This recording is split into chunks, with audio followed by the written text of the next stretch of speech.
It's now time for Ermanni and Edwards with Maz, live on the Woodward Sports Network. Every day, 2 to 4 p.m. Starring Ryan Ermanni, Michigan great and former NFL baller Braylon Edwards, and of course, Tom Mazawey. Let's talk some sports.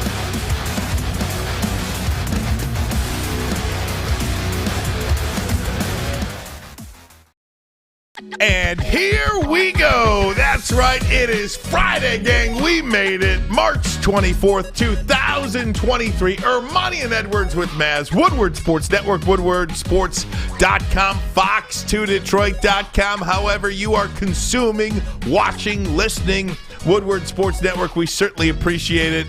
Each and every one of you who make us and let us do what we love to do. The great Braylon Edwards alongside. How you doing, my friend? Good afternoon to you. What's up, man? Good afternoon. You know me, it's Haircut Friday, so feeling good about that. Saw somebody out there that was related to someone else that no longer is here, so I wanted to say hello. But I'm doing good, man. It's Haircut Fridays.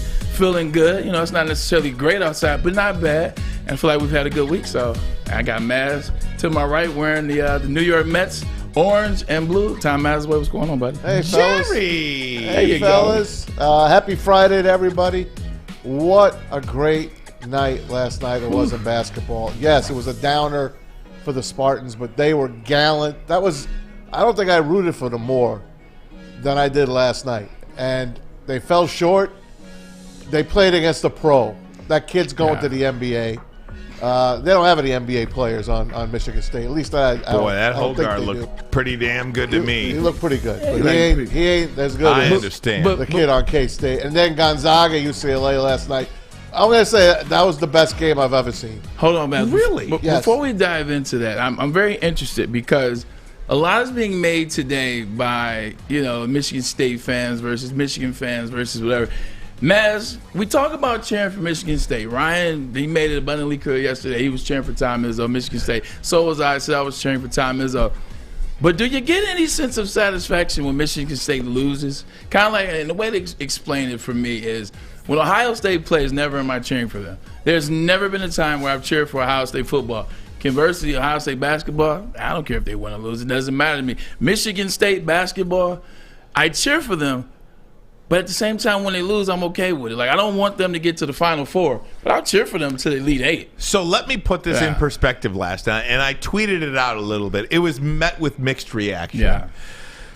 I was up on my feet, fist pumping, rooting for the Spartans. Not as if they were my own team. Not as if they were my own team, but pretty hard. Yeah. And when they lost, when it was all over, it was fine. I was like, you know what? I'm good. I'm going to bed. But I think one of the things that it had to do with was the fact that it was such a heavyweight fight, too. Mm-hmm. And even Marquise Noel said it after the game. He's like, that was like a Rocky fight. Yeah. I mean, it was back and forth, ebb and flow. You take the shot and make it. I'm going to go do the same thing. They both shot over 50%. It was incredible. Yeah. And to go down to the end, go down to the wire in overtime, and then ultimately, finish the way it did, man, I was just like, I was exhausted watching it, and I was disappointed for the Spartans. I do think, look, we've got this rivalry thing going, but... Yeah. What happened at that school over a month ago, it breaks your heart. And there was a part of me that really wanted them to at least get to a Final Four run. And I think sports is take this for what it is. Sports is a great healer. You know what I mean? Sports, camaraderie. That's a fact. Family. Sports is the great healer. I'll never forget that, New York Yankees game. And what happened? In they the World lost. Series after 9/11. You know what I mean? Like, after tragic moments, sports is just that great equalizer that can bring everybody together. And I was hoping that run was going to continue on for the Spartans for a little while longer. Yeah, definitely hoping that the run continued on for the Spartans. But at the end of the day, it's about narratives. We talked about it yesterday, and we talked about the narrative. Tom Izzo, 4-14 at Madison Square Garden. Tucker being from New York. Tom Mazawey, guess who else was from Harlem? Marquise Noel. Yep. Marquise Noel had one of the games that The headline said the king of New York today. and he will be the king of New the York. Post. This is one of those things, Maz. If you just break it down, you're talking about a guy that's playing for a Kansas State team. And, shout out to Keontae Johnson. Keontae Johnson talked about him, the transfer. I collapsed on the court, had the back dunk. But you just talk about the king of New York. Here's a kid from Harlem, goes to Kansas State. You know what I'm saying? Gets a chance to go to the Sweet 16. He's playing at home at the Garden. I mean, this is stuff of dreams, Maz. You're from New York. You're basically from New York. You're New Jersey. That's the same thing. I'm right You're New across York. the river. Exactly. You're from New York. To play at the Mecca. Like, that's the end game. That's the end game for kids, to fight at the Mecca in boxing, to play basketball at the Mecca, to do a comedy show at the Mecca, to do whatever it is at the Mecca when you grow up in that city. So for him to get a chance to come back with his college team, get a win over Tom Izzo at Michigan State to advance to Elite Eight, he will definitely go down as the king of New York. I mean, how can you change that narrative? Like, how like, that's a 30 for 30 almost. So one of the funny things about that too, did you see who tried to capitalize on that kid coming back to New York and having 19 assists?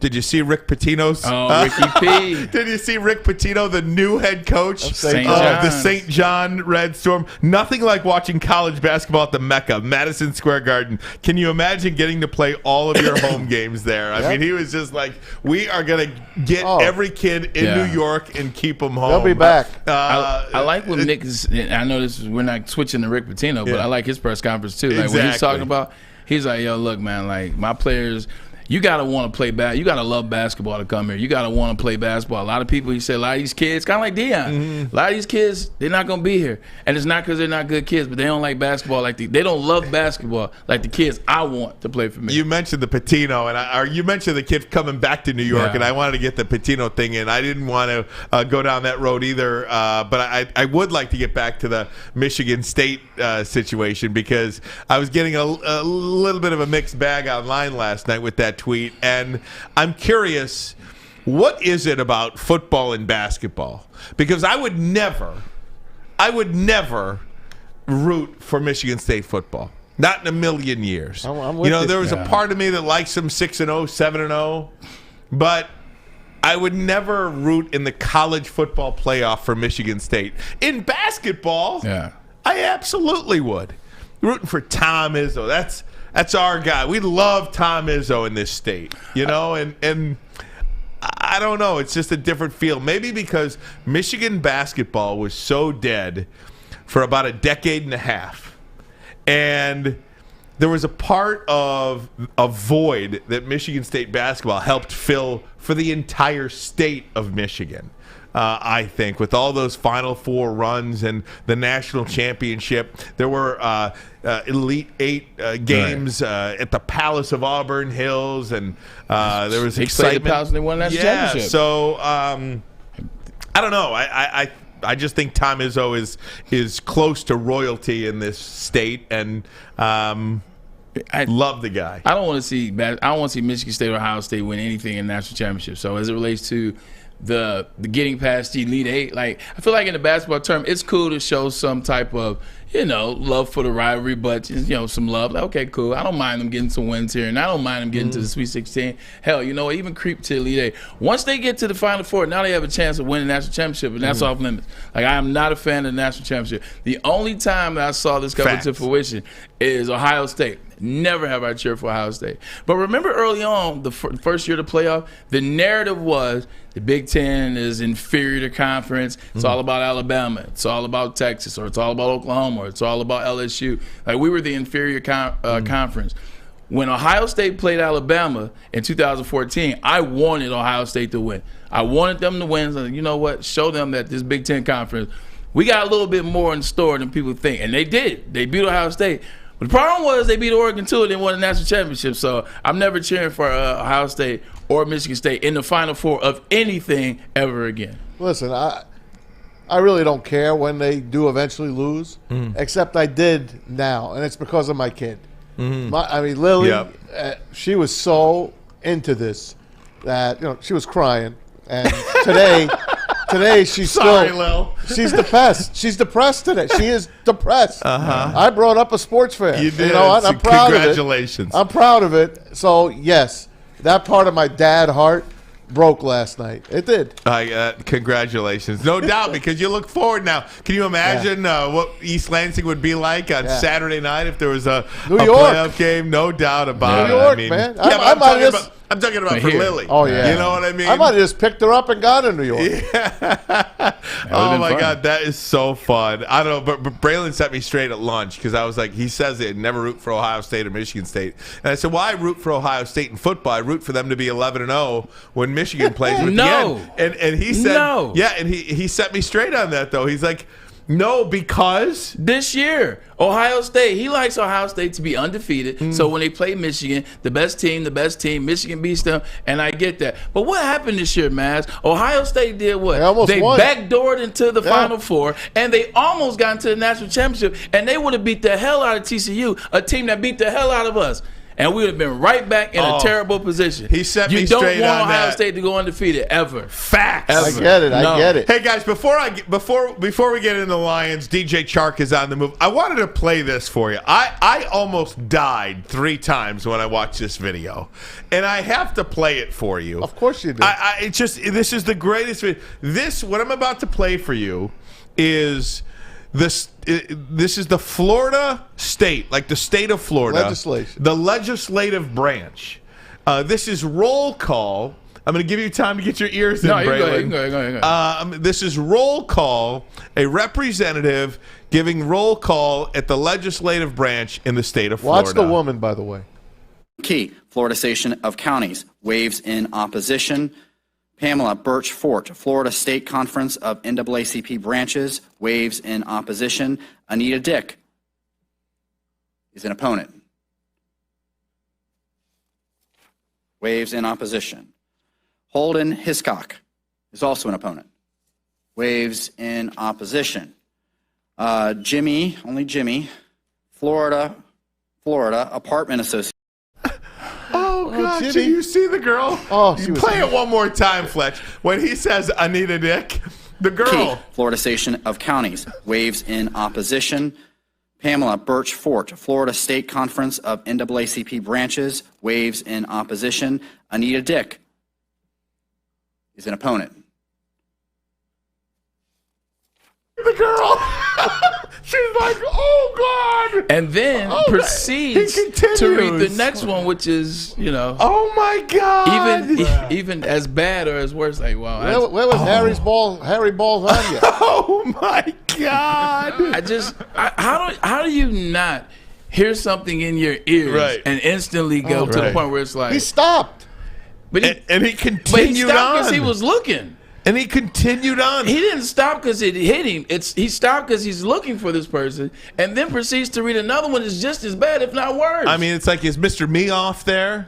Mr. Meoff? Looking for Jack Meoff. Jack? Is Jack Meoff around? Like, how do you... I mean, come on. Like, certain things hit your ear a certain way, even if it's delayed. Certain things still hit your ear where you're like, wait, what the heck? Like, at no point did it hit his ear or did he delay. He definitely has. Do you guys remember He lacks social cues. Do you guys remember that San Francisco television station that was reporting on the Malaysian plane that went down? Yeah, of course. And the lady says these are the 4 names. The names have been released of the 4 people who died on board. Ho Lee Fook, Bang Ding Ao, Wee Tu Lo. I mean, how do you remember, by the way? It's one of the greatest videos of all time. One of the greatest hoaxes on local television of all time. Commercial break. After the first one? Yeah. After the first one, how can't you understand it? This guy says, holding my whatever. Yeah. Remember the movie? Has anyone seen Michael Hunt? And then you can fill in the blank. Didn't we read one of these? I mean, didn't we show one of these one time and we were like debating should we show it or not? I just can't believe like the girl realizes it right away. Yeah. She goes, oh. She's young. And he keeps going. This is Jimmy. Just Jimmy. He's trying to get through this Friday. Oh, my like, gosh. You can tell he's trying to get that. He's had a long week. Oh, my long week of gosh. legislation. He's trying to get done with it. Mr. Wayne Kerr. He's like, look. Mr. Wayne Kerr is here on. Are you guys here or not? I'm ready to go home. Now the chat is on there fire. you go. Man. Danny G, you got it. I don't know if I should read some of these. Read them. Oh, my gosh. Mr. Normus is Mr. Normus around. First name Jai. Dixie. Oh God! Oh man! Oh my God! It's not me. Jeez, I can't go on any How about further. Mr. Paratestes? I Harry? can't go any further. Harry. Oh my God, I love this. It's a Friday show, ladies and gentlemen, here on the network. We're just goofing around. Guys, we'll take a break. Come right back. When we do, DJ Chark is off to Carolina. What do the Lions do now? We'll do that.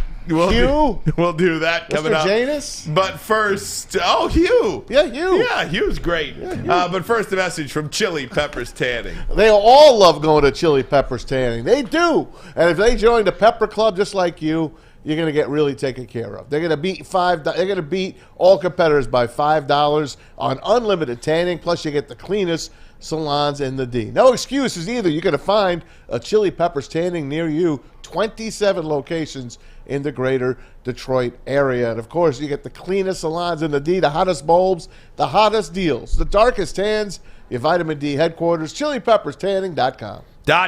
Introducing the Planet Fitness Guide to getting that post-workout glow. Step 1. What's your why?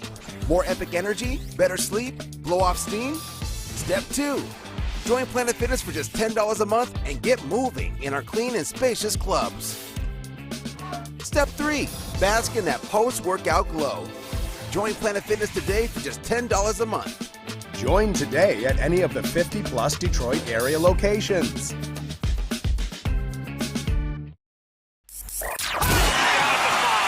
3 NBA championships. Detroit fans were there. 11 Stanley Cups. Detroit fans were there. 4 World Series wins. Detroit fans were there. And that one Lions playoff win in 1991. Yeah, Detroit fans were there. Woodward Sports, where the fans are. Hey, before we get to the football and the Lions, just quickly, I want to show you a tweet I had last night, too. It's really bothered me a little bit. I don't know why. Every time I see a college basketball game, I think about it, and I finally tweeted about it last night. This may be small, but I hate that coaches don't wear suits and ties anymore. I couldn't imagine Pat Riley or Chuck Daly rocking a pullover, and I know that's NBA versus NCAA, but you get the picture. You understand what I'm trying to say. I mean, even Steve Fisher in a suit, Tommy Amaker in a suit, John Beeline with the shirt and tie. I mean, all these coaches now since COVID have totally turned to, I guess, like the rest of us, where we go to our work in pajamas. I don't want to see Tom Izzo in his pajamas. I don't want to see Juwan Howard in his pajamas. I want to see nice, crisp suits and ties. It's a professional atmosphere. It's a professional setting. You don't want to see me show up on the news in a sweatsuit, do you? I do. Do you? I do. How about baseball managers? They wear their uniforms. I responded back to you, by the way. I know. You hate it. I responded back to Ryan on Twitter, and I said, things evolve, Ryan. What are you going to tell me you miss next? Vinyl? TV not being 24 hours? The NBA before the dunk? Things evolve, Ryan and Ermanni. Like even you, when you first came here, you were wearing a button-up shirt, you were wearing a tie, and now you realize that, you know what? It's a more comfortable setting. This is a more casual setting because we're talking sports. Right. Now you come in with a hoodie, very similar to mine. You wear jeans. You're comfortable the whole time. Ever since COVID, Tom Izzo likes to wear the coach's jacket or the coach's short sleeve or the coach's long sleeve. What's the big deal? I'll tell you this. I don't care what the hell Juwan Howard wears next year. Just win me some games. Get to the NCAA tournament next year. Get back to the Sweet 16. I don't care what you wear. As long as you preach class, as long as your program is respectful, and as long as you're winning games, I don't care if they're doing it like Chuck Daly with the suits and A's. I get it. You and I, we grew up the same way. Going to high school on Friday, wearing a button-up with the shirt, and then wearing your jersey over the button-up and shirt. I get all that. Things change, and I actually don't have a problem with this one. Now, as long as they don't get crazy and start wearing shorts on the sideline. Now, if I see a short, or if I see George Karl rocking a throwback jersey on the sideline, which I know he did for fun, that's when it's changed. But at least it's still Michigan State. Looks comfortable. It looks like he had on dress casual slacks underneath, though. You know. I don't mind it, right? Although I do see your point. I did love Tom Landry in a suit. With the hat? I did. I mean, the guy was as classy. Did you love the as you suit could or did get. you love the hat? I loved his whole outfit. Vince Lombardi, Hank Hank Stram. Stram. Yeah. I mean, and then the Chuck Knowles came around, and Chuck Knowles wasn't wearing any of that. No. He was wearing his pullover, and he was wearing his coach's pants with his white socks and his coach's sneakers. I like both. I get what you mean, but it really don't bother me. That's fine. Hey, Mick Cronin looked great last night in the suit with UCLA. You know, he did. and He I looked think great. it's a little bit of an attitude too, like a workman like attitude. Yeah. You know what I mean? Business. We're on a business trip, you know, and I don't know. It just bugs me. Either way, I don't want to spend an entire segment on it. Just something there. DJ Chark to Carolina, guys. You're getting old, man. Yeah, I know. You're starting to act like old hey, man. I'm a man. I'm north of 40 now.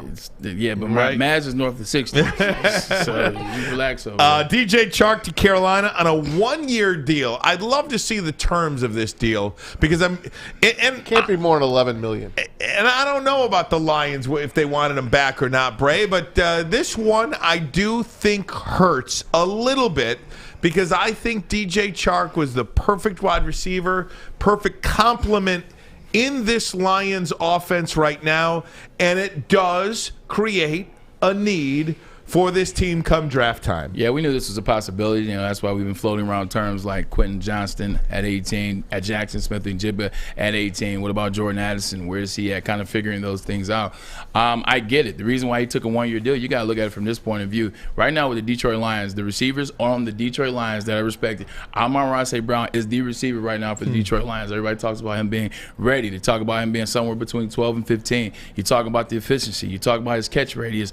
Like, you talk about the things that he's done. He's number one right now for the Detroit Lions. Jamison Williams is the guy that we know is going to be number one. He is the one that Ben Johnson is going to feature this year. He's the one that Jared Goff is going to feature. This is the guy that they moved up 20 picks to get. If I'm DJ Chark and I know that, all right, even if they sign me, I still know that these are the two guys. I'm just going to be another guy, kind of like a Tyler Boyd with the Cincinnati Bengals. It's T. Higgins and it's Jamar Chase. Tyler Boyd's kind of there. So if you're looking at the Carolina Panthers opportunity, they're going to draft C.J. Stroud or Bryce Young. You got a young quarterback.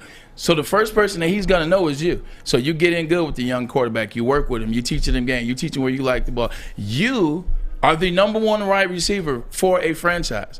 DJ Chark is the number one wide receiver now for the franchise, the Carolina Panthers. He's going to be CJ's guy. He's going to be Bryce Young's guy.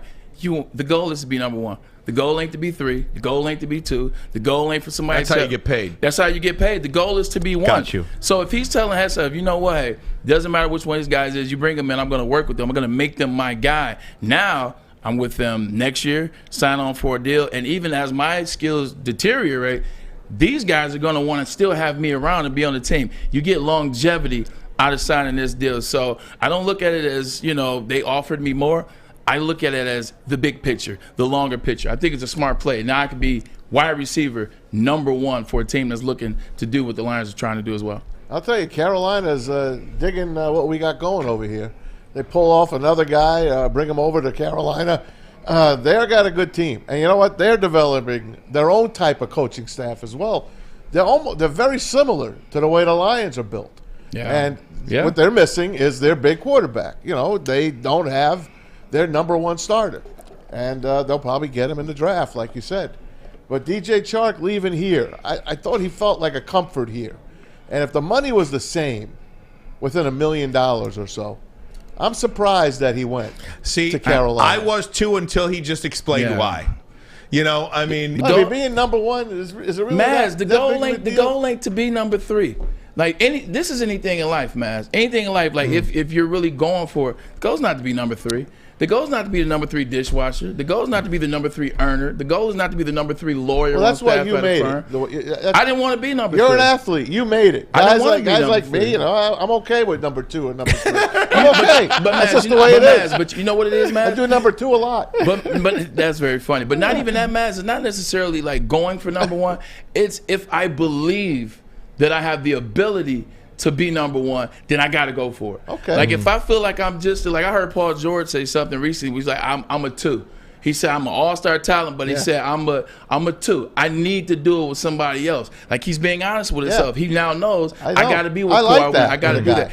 If I'm an individual like DJ Chark, where he's like, look, you know what? I made the Pro Bowl 3 years ago, got injured last year, then last year played well. I still think I'm young enough to be a number one. This team has given me opportunity to be a number one. I got to go for it right now. Because with the Detroit Lions, we know who number one is. It's Jamison Williams. We know who number two is. It's Amon-Ra St. Brown. DJ Chark we're looking at as Amon-Ra Knight. Doesn't Jamison have to earn that, though? You said what? Doesn't Jamison have to earn that? He did earn it. His GM went up 20 picks to get him when he just came off of ACL as he almost won the national championship. He does have to, but he's already earned it. Because everybody in Detroit knows that he's going to be that one. Everybody in Detroit, they looks at him as Tyreek, Jamar. That's our Justin Jefferson once he gets healthy. So he's already receiver number one based on what you did to go get him. He just got to go out there and do it. I'm like an offensive lineman. That's what I am. I'm not even Penei Sewell. I'm the third Jonah guy. Jackson. Right. I'm Jonah Jackson. You But know everybody- what? That's what I am. And you know what? I know. Everybody needs a Jonah Jackson. I know what I am. The world needs Jonah Jacksons, too. You know what you are since you were a kid. Yeah, it's and like- that's why you were the number 3 pick in the draft. Look at Vitae. It's like Vitae. Vitae said, hey, you know what? I know I've been injured a lot lately. You know what I'm saying? I got to work to get my contract back. I'm willing to negotiate my contract so I can be a part of this and then prove to you. DJ Chark, they tried to tell him take less money. He's like, I believe I'm a number one. I believe this is going to happen. So I don't think it's a bad thing. I just think he wants to be a one. He doesn't want to be a 3. Well, this goes back to a conversation now we had yesterday as well. If Bijan Robinson and the number one wide receiver you have on your board are there at 18, what do you do? And I almost believe now, if it's Bijan or Jackson Smith-Njigba, I do think you make what you do great, make it greater. If you think that Jamison Williams, Amon-Ra St. Brown, and Josh Reynolds are going to play 17 games this year, you're fooling yourself. Yeah. Wide receiver, you absolutely need another wide receiver now. And if you've got If DJ Chark 6'4", 205, well, you've got Jackson Smith-Njigba 6'1", 200 pounds staring you at the face. I think you got to take that player. Yeah, I wouldn't be opposed to Jackson Smith-Njigba. If we're going to get into it now, I wouldn't be opposed to Jackson Smith-Njigba. You got to have 2 wide receivers that can get it done, man. Like, you need 3. But you got to have 2 studs, and then you got a third one. And that's how I look at the situation for them. This is a chance to get like Jackson Smith-Njigba. He slid down in the draft because of not playing this year because of the hamstring injury. He's 6 foot, but he plays large, man. He plays like a taller, a bigger wide receiver. He's physical. He's fast. He's 6 foot, but he's not light by any means. He's a big wide receiver. Wide receivers aren't big anymore. And that's the other thing about it. Everybody looks at DJ Chark and is like, oh, the problem with the Lions is we're used to Calvin. Calvin was 6'5". Calvin's as big as they come as it relates to playing wide receiver. His name was Megatron. So you're always looking for the next Megatron. Kenny Golladay is 6'4". You know what I'm saying? Now you bring in DJ Chark. He's available, by the way. You can keep him. DJ Chark is 6'3". So, okay, well, 6'3". I was 6'3". My size receiver, it's not that many of us anymore. You got Mike Williams with the Los Angeles Chargers, who's always injured. You have DK Metcalf. You have Mike Evans, he's in year 10 now. You got Julio Jones, who's about to retire now. Those big wide receivers don't exist anymore. Garrett Wilson, same size, by the way, as Jackson Smith-Njigba, Rookie of the Year this year. And look at Devontae Smith. Devontae Smith is one of the smaller wide receivers in the league. His ankle's like that big. He's 6 foot, but he's thin as ever. He's about 188 pounds. Every time I see Devontae Smith, he is jumping over somebody's head and making a play. He's in the end zone, mossing people. He's getting 40-yard gains. He's jumping over people. You don't have to be 6'4", 6'3". Quentin Johnson, 6'4.5". You don't have to be a tall wide receiver to play big. Let's not forget what Jackson Smith-Njigba did 2 seasons ago with Ohio State, especially that Rose Bowl game against the Utah Utes. So I definitely think this is a move. If they make that, man, you're sitting on Jackson Smith-Njigba, you're sitting on Amon-Ra St. Brown, and you're sitting on Jamison Williams. Man, that's nasty. There's some that's free tough. agents out there still, too. That's tough. Perfect setup for our next guest. Russell Brown, National Scout, NFL Draft Analyst, is going to join us next. What do the Lions do at 18?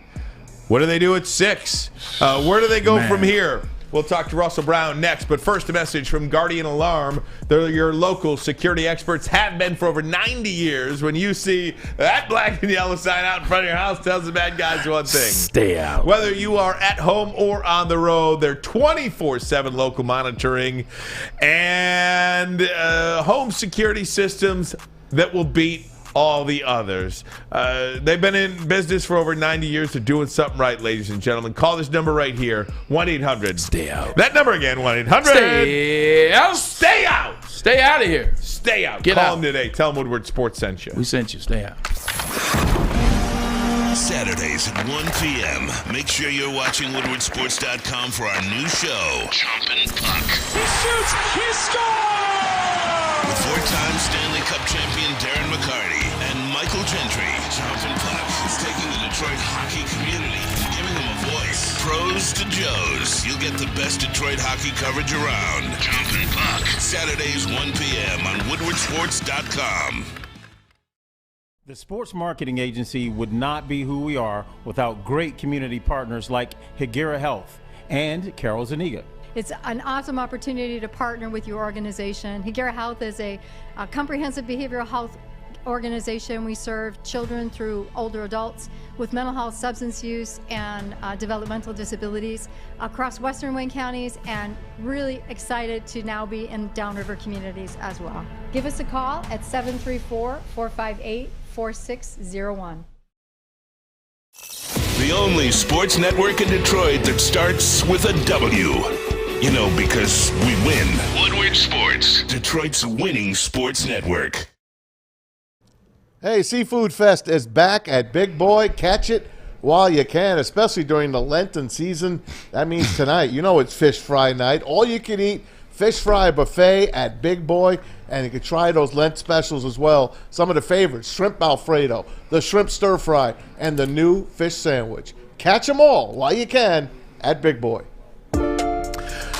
Welcome back, WoodwardSports.com here. Want to bring in Russell Brand, National Scout, NFL Draft Analyst. You can find him on Twitter at RussNFLDraft. My goodness, what a time to cover this thing. I mean, it's just all over the place. So many different players pegged in so many different locations. Free agency now has kind of come and gone with all the big names seemingly off the board. And there's a few out there still. Odell Beckham Jr., Russ, and Bobby Wagner. But with DJ Chark going off the board here today, Russell, I do want to start there. Would the Lions be intrigued now with Chark off the board to pick a wide receiver there? We have not seen a wide receiver really pegged to the Lions that early on. Is that an area of need? Is that now a question for the Lions at 18? Well, Ryan, it's funny that you say that. I think it's a very interesting need that's really underrated on this team. I mean, sure, we have Amon-Ra St. Brown. We have Jamison Williams, but we don't really know what he is. Josh Reynolds is maybe at best a low-end wide receiver 2 in the NFL, probably more of a wide receiver 3. And I think beyond that, the depth is very uncertain in this roster. So I think when you look at 18, you could potentially find a high-end player that could provide some impact in year one and many years moving forward. Well, I think it's a good wide receiver draft. I don't think it's a great wide receiver draft. But at 18, it's interesting because I don't think Jackson Smith and Jigba from Ohio State will be there. But would Quentin Johnston, as a true X-receiver, potentially the best X-receiver in this year's draft, would he be somebody that is intriguing enough at 18? I think he certainly would be because of the explosiveness that he has after the catch. He did only check into the combine at 6'2", but he is somebody that has a little bit of a bigger body. He is explosive. He posted a 41.5-inch vertical jump. My biggest downside to Quentin Johnston is that he does not play like a true alpha dog like we've seen in years past from Jamar Chase and T. Higgins and Mike Williams and some of these guys that we've seen over the years, despite the size. So he doesn't really win a bunch of 50-50 balls, but that's really not his game. So if you can live with that, I think it makes sense to take a player like him, but I don't know if he'll be there at 18. I think there's a chance. And if they don't go that route, I certainly think on day 2 or day 3 of the draft, they're going to look that route. Talking to Russell, sorry, Russell. It's Russell Brown. And I do want to mention, too, congratulations on Fantasy Pros now as well. I want to make sure I get that in there. NFL Draft Analyst at Fantasy Pros. Russell, I think both guys will be gone. But if the Lions do have Jackson Smith and Jigba or Bijan Robinson available at 18, which direction do you think they'd go? Oh, man. Well, either of those guys or pass? I would. I mean, don't get me wrong. I would love Bijan Robinson. I just don't realistically think it's the direction that they would go, simply because of the addition of David Montgomery. Unless they're gonna this upcoming season, during the season or during the summer, they're gonna grab the shopping cart, if you will, put DeAndre Swift out there and kind of shop around and see what they can find. I think it's very possible. Bijan, though, is very interesting to me. I think he's one of the 3 best players in the draft. Realistically, I don't think he's going to be there at 18 if they want him. They would have to take him at 6. You look at the Philadelphia Eagles at 10. I love the fit for Bijan there. We'll see if that ends up being the case. But if I had a pick, I would take Bijan just simply because of the upside that he provides as a running back. I get it. Once you take him, it's kind of like taking the car off the lot, right? They immediately lose value the moment they touch a football in the NFL. But at the same time, he's a little bit different, and I just love the upside to him, especially in Detroit behind this offensive line. Russell, been a minute. What's going on, buddy? Hope all is well with you. The consensus noise in the city right now is whenever you bring up a quarterback, you get all the Jared Goff fans all of a sudden, no, don't bring a quarterback in. You get a lot of pushback. You get a lot of fighting. This is an honest question. You see the Detroit Lions. They bring back Nate Sudfeld. They have Jared Goff right now. All eyes kind of point to seem like they might be in the move for a quarterback, and I think even Brad Holmes has said it. Do you think the way they've set the moves up, it's a possibility that they're going to make a move from 6 to maybe even move up to try to get a quarterback, or are the Lions faithful safe in that they will not draft the quarterback with the 6th pick? It sure does feel like they're doing research. I mean, when I was at the Senior Bowl, it felt like they were really connected to Hendon Hooker. I mean, everything was kind of showing that they had been doing a lot of research in Mobile on him, and then obviously when you get into Indianapolis, these players meet with just about every team anyways. I mean, Braylon, you know better than anybody through the draft process the amount of interviews that you go through, and even when you don't go through an interview, these teams know what color socks you got on, what you had for breakfast 2 days ago. It's crazy. But with the case here, I think that they're going to look at a quarterback, and I don't know if it's going to necessarily be at 6 unless the right guy falls to them. But I think Hendon Hooker potentially at 18, it sounds a little rich. I'm not saying that's what they're going to do, but he is starting to gain some first-round traction in the national media, but also across the league as well. So I don't know if they maybe move out of 18, move back a little bit, collect a couple of picks, and then pull the trigger on them, or if they move up from 48. I mean, they've got the capital to kind of be flexible here, and I think it's possible. So I don't know if it's going to be Levis or somebody like that. I think it's more so a guy like Hendon Hooker out of Tennessee. Well, hey, Russ, I think you are a fan of Will Levis, if I'm not mistaken. And he had a hell of a pro day today. Where do you see him going? Yeah, I think he's certainly a top 10 pick. I mean, is there a chance a guy slides? Certainly there's a chance. I think there's far too many quarterback-needy teams within the top 10, and there's teams that could certainly get themselves in position within the top 10 to take a guy that they like. But I do like Will Levis to an extent. I think there's a lot of tools with him within his lower body, within his throwing motion. I love the toughness and mobility from him. I don't like that he puts mayonnaise in his coffee, but that's a topic for another day. Derek Kemmer does that too, Fox 2 weather guy. For real? That's sick. That's so weird. That is so weird. But I think he's interesting, and I think he is somebody that if you needed to, you could probably play him right away because he does seem to kind of get it between the ears. But at the same time, I would want him to keep focusing in on ball placement and mechanics and really learning how to throw with a little bit more touch. I think he tries to fire too many fastballs in there, but he'll get there, I think, with the right team. And the team that I've heard a lot since the Senior Bowl has been Seattle, but I know Indianapolis has been doing a lot of digging on specifically Will Levis. So we'll see if he even makes it to 6, but it does feel like he's got some top 5 potential. But if he does slide a little bit, maybe 11 to Tennessee, could Tampa Bay get intrigued and move up for him and make a move? I think it's all possible. So we'll kind of see how it plays with him.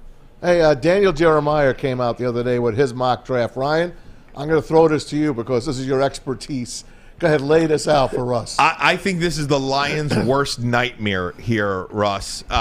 He had Stroud, Young, Richardson, Anderson, and Jalen Carter all gone. In the top 5. Yeah. What the hell do you do in that case? I guess Tyree Wilson, would that be the lock? Do you go Skoronski there? Do you take Levis? Or do you trade out of the pick? Yeah.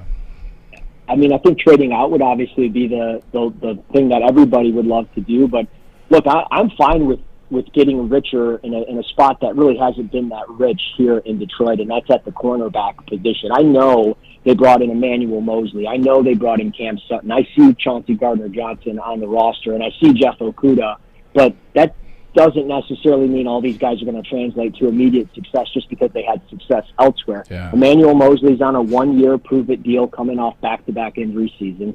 Cam Sutton, it's essentially a 2-year deal because they can opt out. And when you look at it, Jeff Okudah, it was really uncertain how he ended the year. He had that Bears pick 6, but outside of that, there was a lot of uncertain moments. So I would take Christian Gonzalez out of Oregon. I think he's the best corner in the draft, really fluid hips, somebody that can run vertically down the field. He's aggressive at the catch point. He punches through the hands of the receivers consistently. I love his skill set, and when you saw what he did at the Combine, as we already know, I think I've brought this up on this show or specifically maybe on the heavyweight show, but when I look at him, I mean, he's a prototypical CB1 in the NFL, but also his sister, Melissa, is married to David Blau. So, I mean, there's already some Lions connections from down the road anyway. So I think it's pretty interesting with him, and he's so talented, and I think he'd be a great fit here in Detroit. Hey, Russ, isn't it incumbent upon, and I guess this I just feel like if Young, Stroud, and Richardson are gone, it's incumbent upon Brad Holmes to tell everybody that he's going to take Will Levis, even if he hates Will Levis, even if Will Levis is not even on his board. Don't you have to act like you're going to take him? And if the Raiders want to move up one spot, or if Atlanta wants to jump up a couple of spots, don't they have to convince the rest of the NFL that they're all in on Levis or Richardson? Well, absolutely, and I think that's part of this game. I mean, that's why I think we're all starting to kind of maybe buy into the fact that they could be looking at a QB and seriously looking because of the comments that he's made, but really their commitment or lack thereof of commitment to the position. So I think when you look at what they've done thus far, you can easily make the case that, hey, we could look at a quarterback, especially if you're outside looking in perspective, but they're pulling the opposite of what we've seen in years past with Bob Quinn and Matt Patricia. Everybody thought we were going to take Tua or Justin Herbert. We took Jeff Okudah, and they blatantly came out weeks before the draft and said, no, we're not taking a quarterback. We are set on a couple of different other guys, and we all thought potentially Derek Brown and then obviously Jeff Okudah, and ended up being Okudah. But the Lions learned, this organization now, this front office, this coaching staff has learned how to play poker, and they've got one of the best poker faces right now in the NFL with all the moves that they're making, the restructuring of contracts, the way they're clearing cap space. So I think they're in a very interesting spot. So, yeah, they could take a QB. And at the same time, I wouldn't be surprised if they didn't take a QB just because of how well they're convincing everybody that they are. Russell, real quick, something that's picking up steam is Kalijah Kancey out of Pitt. It's a big picking up steam, number 6 pick. A lot of people here are starting to like him in Detroit, including our own Adam Beydoun in the morning. My big thing is I think he's too small. I understand there's Elvis Dumerville. I understand there's Dwight Freeney. There's always going to be some players that you can point to who are undersized, but he just feels too small for me at that interior defensive tackle position. What are your thoughts on Kalijah Kancey real quick from Pitt? I like the player, right? I love what I see on the field in the college game. Does it always translate to the NFL? We'll see. I mean, 6'1", 281, under 31-inch arms at 30 5/8. He is certainly an outlier, but he is one of the most explosive interior defensive linemen in this class, and he's one of those players that has a pass rush plan that is pretty well put together already. So I think with the explosiveness and the way that he can kind of get up and under certain offensive linemen, there's a role for him, but I just don't know if you would take him in the top 10 and expect, an all-pro type year. If you got him in the back end of the first round, I could respect it, and you simply add him because of the 5th-year option of the first-round contract, but I'm with you, man. These guys don't all translate. Could he be different? Certainly, but he's an outlier. Hey, Russ, last one, and I can't let you out of here without asking about Jalen Carter. If he is on the board at 6, do you believe the Lions take him? What is the scuttlebutt with this young man and these off-the-field situations, showing up to the Georgia Pro Day 9 pounds heavier and not being able to get through the workouts? What is the word on Jalen Carter? And if available at 6, would the Lions take him? it's certainly been the scenarios for Detroit over the years, right? 2 years ago, they weren't supposed to get Penei Sewell at 7. He fell right in their lap. Last year, Aiden Hutchinson, nobody thought he was going to be the guy at 2. They ended up taking him. And it's one of those situations here. We might not think they're going to take Jalen Carter, but they could because they've gotten to know him. And football speaking, maybe he's just great on a chalkboard and he really loves the game. And just this is an unfortunate event that has, downward spiraled this offseason for him. But at the same time, you look at what they're looking for in players, and sure, during the season on the field, it's all there. He screams like a Detroit Lion type player, but with him at the pro day, it was very sluggish. Him hitting the bags, it wasn't there. The 9 pounds overweight, regardless of the things that we have going on in our personal life. I mean, as he continues to grow older, there's going to be things that happen in his personal life, and he's not going to always be committed to football during the off season. So what's he going to be doing during that time? And I just don't feel like Brad Holmes and Dan Campbell want to really commit to being a babysitter. So I could see them taking him, but at the same time, I don't know if that would really be the case. Russell Brown, and national scout, NFL draft analyst at Fantasy Pros, Lions. I mean, you got so much going on, Russell. I'm telling you, how do you have the time? We're big fans of what you're doing, man. You're a grinder, you're a hard worker, and we thank you for your time, big guy. Thanks, Russ.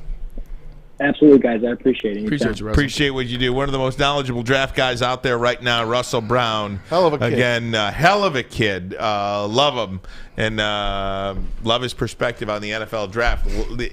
Intriguing, though, Hendon Hooker. Two things came up. Now, Hendon Hooker is a guy that I've loved forever. Yeah. He's moving on up. I do love him less in the second round a little bit because of the age and the ACL, and you lose the 5th year and all that stuff. But I would not hate it if the Lions selected Hendon Hooker at any point in this draft. What if they traded their 2 number 2s at the last second, moved up for the last pick in the first round, and grabbed them? Well, there was something else he said. There was a name I think you guys are ignoring that he mentioned at 6. All right, we'll talk about that. But first, a message from Custom Health Centers. You know what time it is. That's right. Custom Health Centers takes the willpower out of weight loss. Help me lose 20 pounds. That was my target weight loss goal, and I got there thanks to Custom Health Centers. Whether it's 20 pounds, 120 pounds, they've got the customized approach for whatever your body requires for you to lose the weight in the fastest amount of time, fastest and safest amount of time. Custom Health Centers, call them today, 844-789-THIN, 844-789-THIN. You don't have to go to the beach, man. You don't have to get your butt crack full of sand. You just need a little chili peppers, man, to get that glowing beach chili peppers tan. Join the Pepper Club for all the best deals in town. Plus, they will beat all competitors by $5. ChiliPeppersTanning.com. Hottest bulbs, hottest deals, darkest tans. Your vitamin D headquarters. You just need a little chili peppers, man. We don't like to brag that we are the toughest sports network in Detroit, but we do have a guy named Darren McCarty on our side. Lemieux and McCarty, who've had a good knockdown drag up. There they go, right on the whistle. They were talking to one another. Woodward Sports. However, you're watching Woodward Sports, whether it's YouTube. Hey, if you are watching on YouTube, we've got over 700 live viewers right now. You can go ahead and hit that like button. We'd certainly appreciate it. It helps YouTube push our content out to more people. If you watch it on woodwardsports.com. Check out the shop. Yeah. Plenty 100%. of great merch there on woodwardsports.com. If you're watching on fox2detroit.com, thank you so much as well. Braylon, you were intrigued by a name that Russell Brown shouted out, and we didn't pick up on at the time, but you did. Yeah, 100%. You know, Russell brought up the name Christian Gonzalez. This is a name that we've seen mocked to the Lions at 6 for the better part of, 2 months now. We've seen this guy, whether it was Todd McShay, whether it was Mel Kiper, whether it was, Daniel Jeremiah. These guys have all had Christian Gonzalez at some point or another mocked to the Detroit Lions. When you listen to Russell Brown break it down, though, it does make sense. You look at Mosey. Mosey's on a prove-it deal. One of the big things I talked about when he came here was what? I said he tore his ACL last year. It's a tough spot to be on a prove-it deal coming off an ACL tear. He's on a prove-it deal. You look at Sutton. I mean, you look at what he's done. He started 2 years in the NFL last year. It's pretty good. He had 3 interceptions last year before that 1, et cetera. But is he really going to be the lockdown defensive back for the Detroit Lions for years to come? I think you look at all these, there's a lot of short-term deals. There's a lot of, we believe in you, but we still need to see it. What if these guys aren't it? And also, you look at teams nowadays, we'll be playing against the Kansas City Chiefs this year. They have the tendency to go 5 wide, including the tight ends.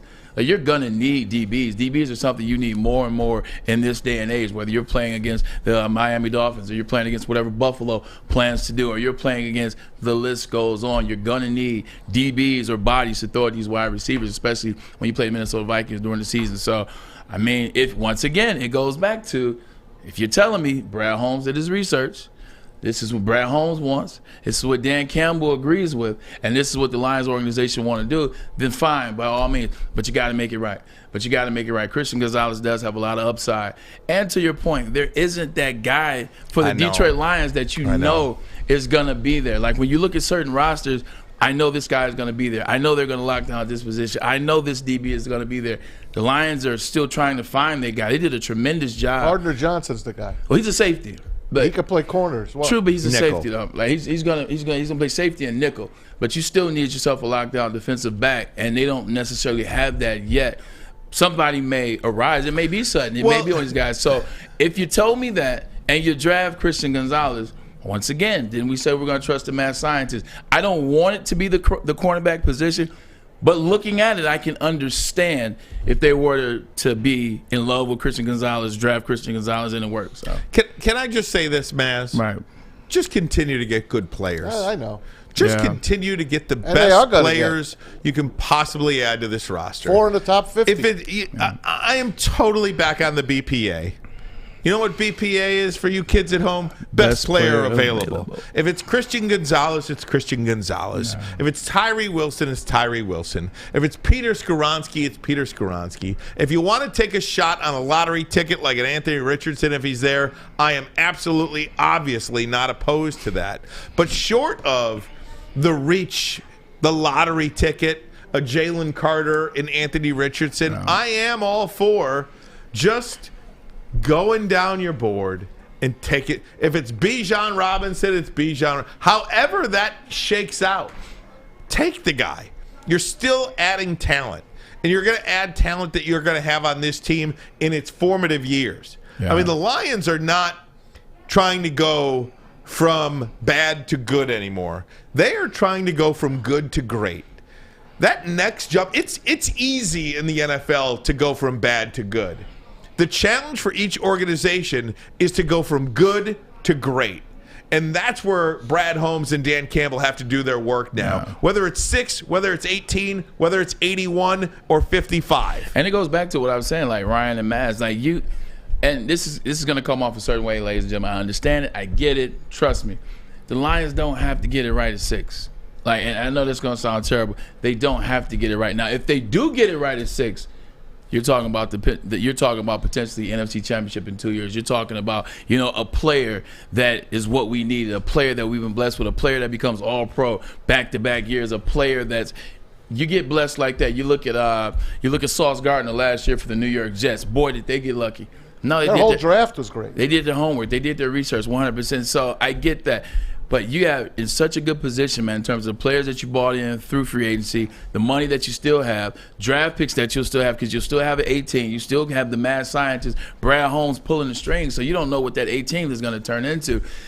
If you get it wrong with Christian Gonzalez or you get it wrong with Skoronski or you get it wrong with Jalen Carter, you get it wrong, the Lions are still in a good position to get 6 wrong and still have a good draft. That's the only thing that I'm like, they can miss at 6.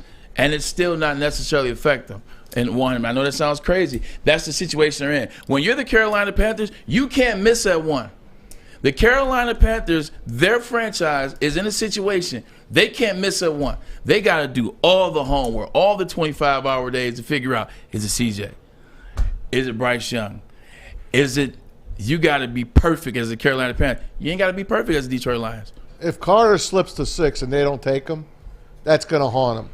Because I could just see him dropping to the Bears at 9. And you know damn well the Bears are salivating to get this guy.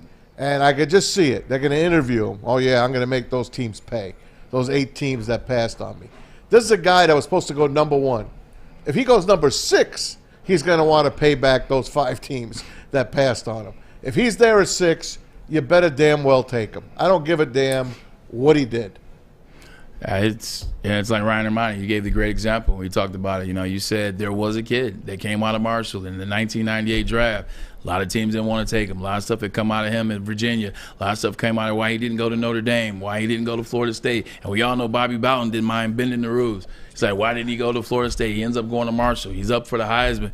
And he said, once he got drafted by Minnesota Vikings, I'm going to make everybody pay. And I'd be damned if every time they played the Detroit Lions, Randy Moss didn't have 165 yards and 2 or 3 touchdowns. He made every team pay. And if that's the narrative you give me, man, 100%, man, you can't pass on that guy. You got to take him. There's one thing I hope the Lions don't do in this draft, short of a quarterback. Last year, 2 of their first 3 picks were hurt and didn't give them anything last year. Correct. Take healthy players. Take players that are going to help you. If you want to take Hendon Hooker as a developmental player in the 2nd round, hell, trade back up into the 1st round so you get that 5th year, great, fine, I'm all for it. You understand what the deal is when you're taking a quarterback there. Don't take any more injured players. If you're going to pass on Jalen Carter, if you're going to pass on Anthony Richardson, if these are things you're going to do, you're saying you need immediate help. You don't need projects. You don't need to babysit. You don't need developmental guys. You don't mean injured guys. I agree. Take healthy players that can help you. Ask the Houston Texans what happened last year when they took Derek Stingley, an injured player, and then 1 player later, guy with the same grade, healthy player, Sauce Gardner, goes to the Jets and is the Defensive Rookie of the Year. And not only the Defensive Rookie of the Year, probably a top 3 or 4 defensive back in the entire NFL. He was first team All-Pro. I understand that. I was just giving him a little bit of latitude. Oh, no, he was first team All-Pro. Like, that says it all. If you're the Houston Texans, do you want the injured guy or do you want the healthy guy? Oh, and by the way, to your point now, the guy they drafted in the 5th round, the Houston Texans, their DB from Baylor, he had 125 tackles last year, 5 interceptions, and he had 11 pass breakups.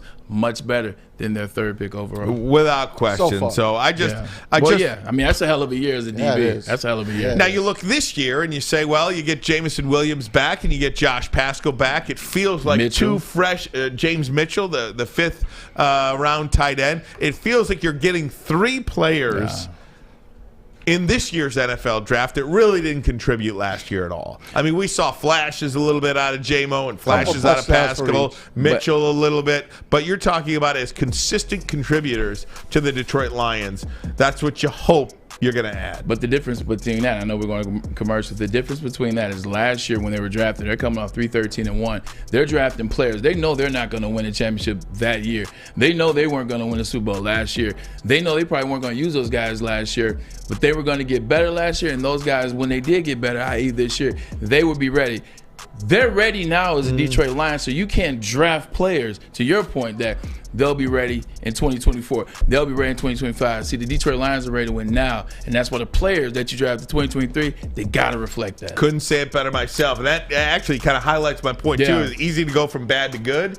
Hard to go from good to great. 100%. That's your next step. Guys, we're going to take a break. Fill in the blank Friday. Ooh. Fill in the blank Friday. Maz has some terrific questions for us that he put together. His crack research team put these together, and we're going to do that next. But first, a message from Fairway Packing Company. Looking for a way to elevate your dinner this weekend? Look no further than Fairway Packing Company. Family owned and operated since 1956. The Burrata Blend Burgers, the award-winning Chop House steaks. You can impress your friends with that dry-aged Wagyu tomahawk steak as well. See why the top chefs in the country choose Fairway. Visit their steak shop in Grosse Pointe Woods. You can order online. They ship anywhere. Let me just say this, too. Braylon and I were having lunch in Birmingham today. We saw 2 Fairway trucks going by delivering some meat to some of the finest restaurants in Birmingham. You go direct to consumer there. You can't beat their meat. Fairwaypacking.com. Fairwaypacking.com. Sourced, cut, aged, packed to perfection. I love Love Woodward Sports? Love wearing clothes? Then you should be wearing Woodward Sports clothes. Check out our full line of merch at woodwardsports.com. Just click on Shop. We have all your favorite designs, like Dan Campbell kneecaps, Beverly Hills Golf, Woodward Golf, and of course, our own logoed out merchandise. Men, women, infants, kids all love Woodward Sports. Impress your friends. Impress your boss. Impress your dog. Buy Woodward Sports merch today. Introducing the Planet Fitness Guide to getting that post-workout glow. Step 1. What's your why? More epic energy? Better sleep? Blow off steam? Step 2. Join Planet Fitness for just $10 a month and get moving in our clean and spacious clubs. Step 3. Bask in that post-workout glow. Join Planet Fitness today for just $10 a month.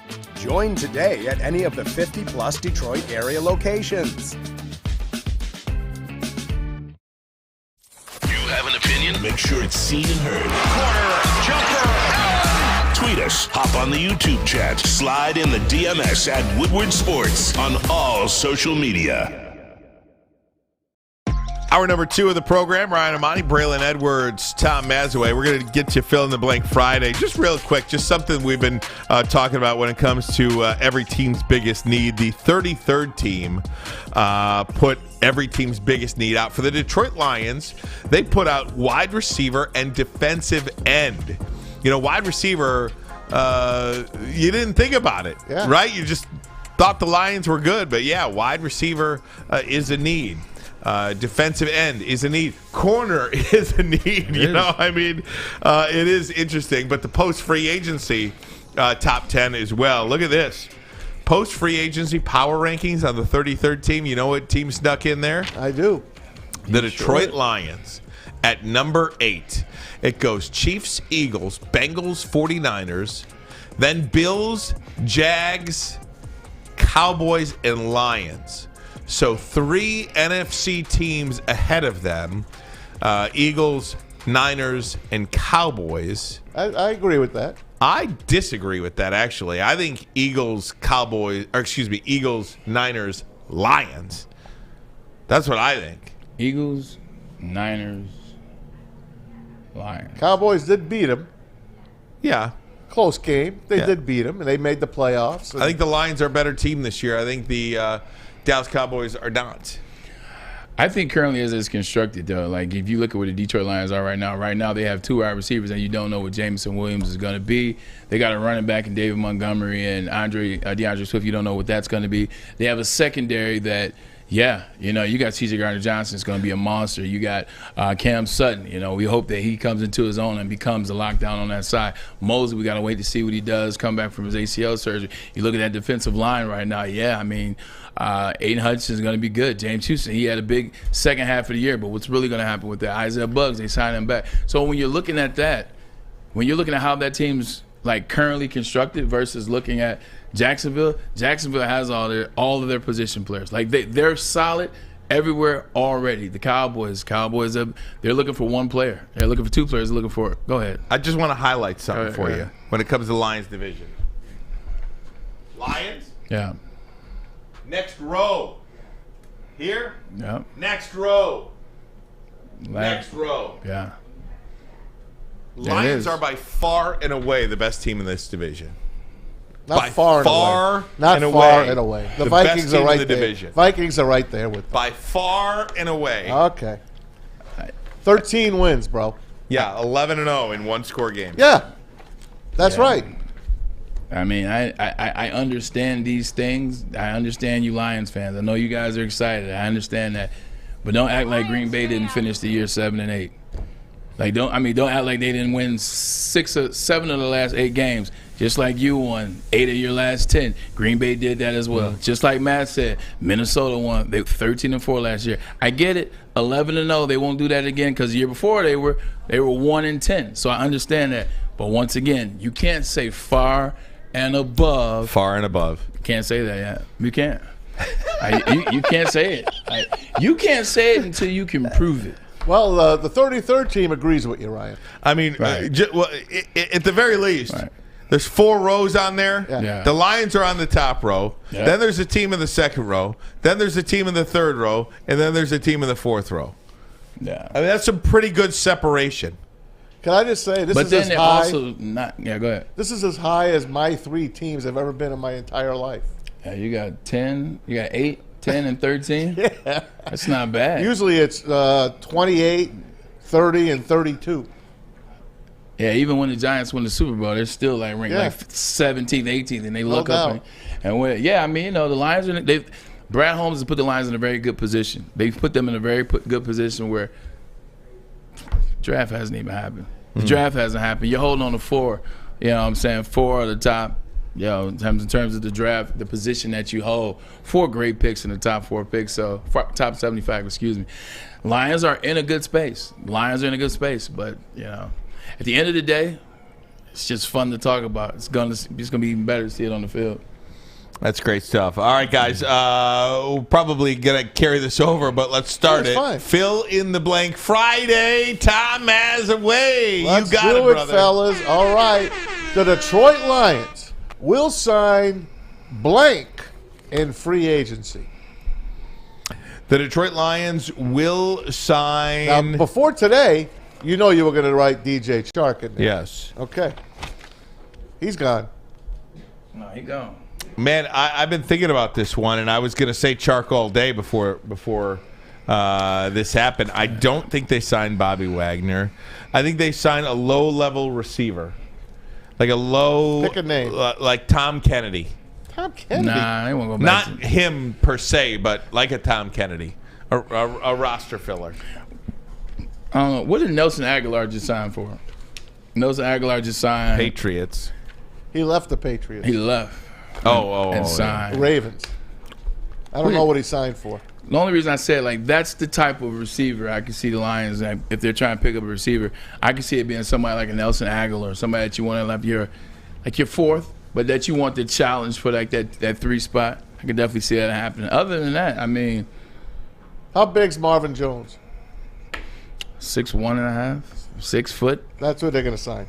33 years old. Yeah. That Nelson Aguilar deal was 1 year, 6.25. Wow. Yeah, I could. I mean, nothing.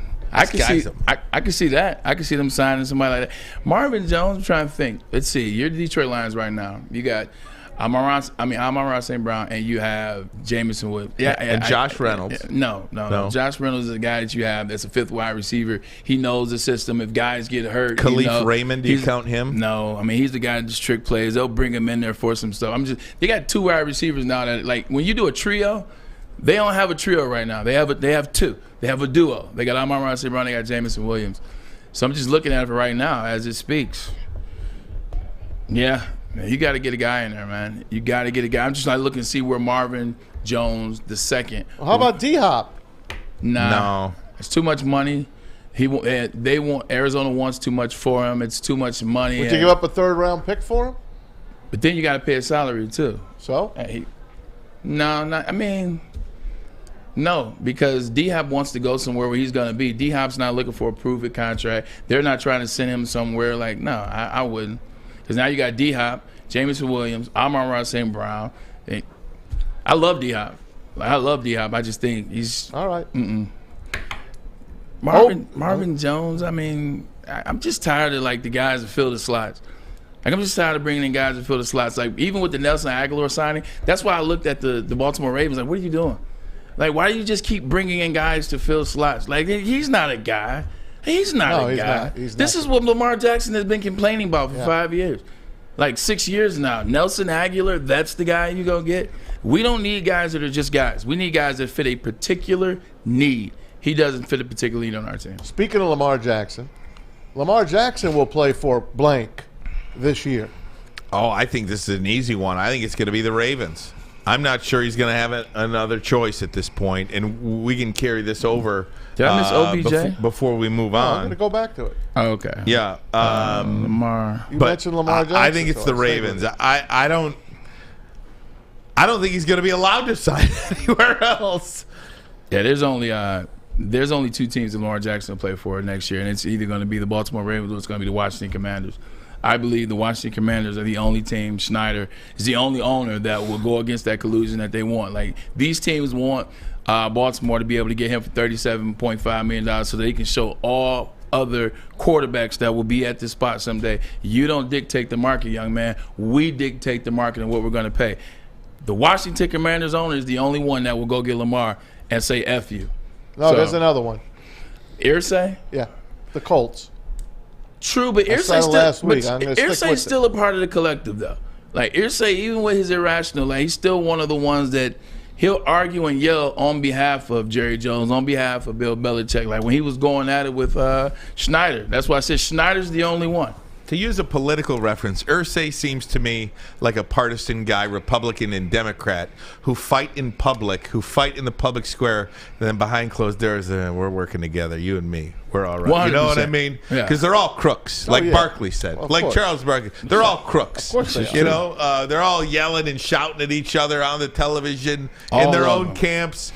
And then behind the door, they're just let's go get. Do you get paid? Do you get your? Yeah, let's go get a burger. Let's go get a steak. Yeah. But let's not do it out in public. Let's go buy another $100 million yacht. It's like the wrestlers back in the day, right? Man. Exactly. It's like WWE, man. You can't see a Hacksaw Jim Duggan out with Iron Sheik until you do. That's what Irsay feels like to me. He's a guy. No, he just feels like a guy that is the wild card. He's the outlier. He's the guy that's gonna shout and scream, but behind closed doors, he's with those other owners. He might do that. He might be the guy that's like, hey, nah, you're right. We actually absolutely cannot. We cannot let Lamar Jackson dictate the market. You're absolutely right. And then he's the guy that signed him in the 25th hour. Like, you know what, fellas? It just felt right. Right, no doubt. Just felt right. But do you think, just final answer, Lamar? I think the odds-on chance that he's going to be playing for the Ravens, and if it's not the Ravens, I think it's going to be Commanders.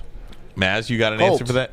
Colts. You do think Colts. Okay, let's stick this because I put a pin in this because I do want to talk about this Lamar situation quickly, and then we'll get back into the fill in the blank because we got a couple more questions we want to get to as well. But first, a message from Cousins Maine Lobster. Yes, sir. Woodward Sports brought to you by Cousins Maine Lobster right here in Detroit. Check out their food trucks rolling around the city, offering the tastiest lobster rolls, lobster tacos, and more. Go to cousinsmainelobster.com, search locations to find their Detroit schedule, or download their app so you could order ahead of time and you could earn points. Click on that QR code. It's that easy. cousinsmainelobster.com.